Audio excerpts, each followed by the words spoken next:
So currently, there is a lot of excitement regarding space weather topics because we are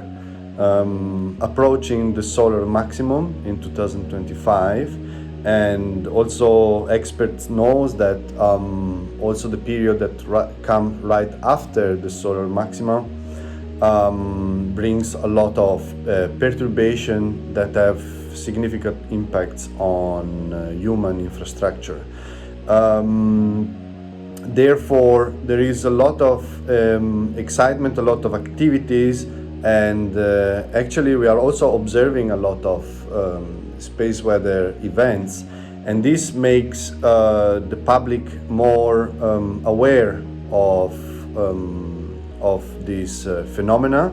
and on the potential impacts that have on their life. If, for example, we think also that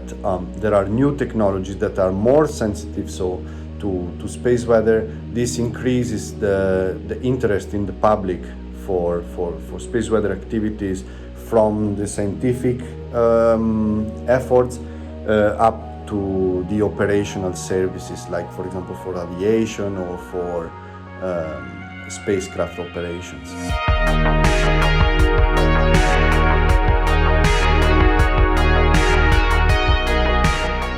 So what is specific in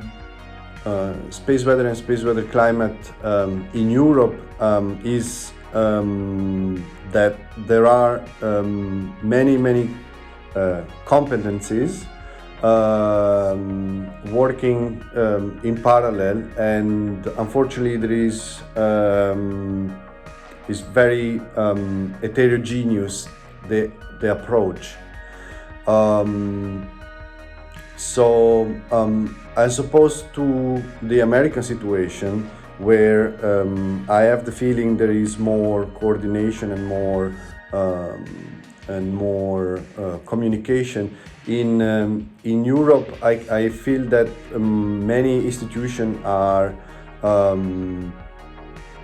conducting similar studies, similar research, and sometimes redoing the same things.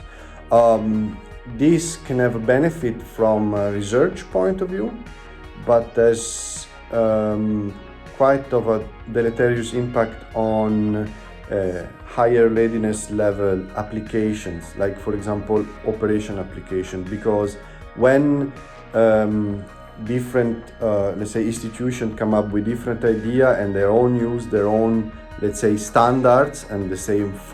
different formats, then of course it's more difficult to create interoperability among the applications, and that this makes us, in my opinion, further away from having some operational solution that we can offer to the public to solve the problem as for space weather impacts.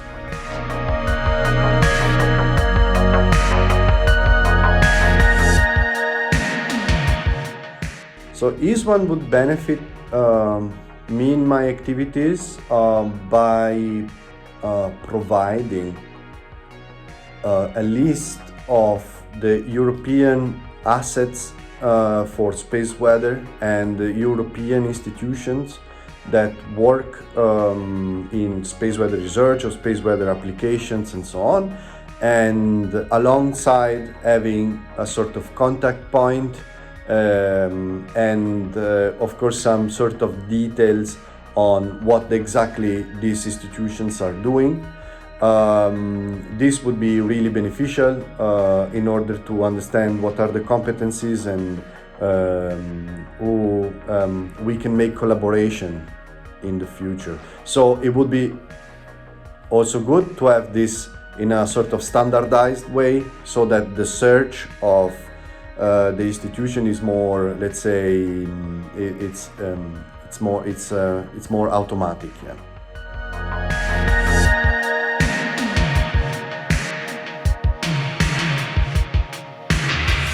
My message to E-SWAN is that I'm really excited about this association, and I feel that the competencies in Europe are there, and that we have to make the most out of this exceptional resource and trying to come together, at least in terms of standards and formats, in order to speak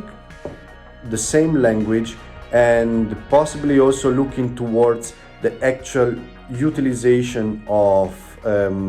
our knowledge towards the development of usable application for the public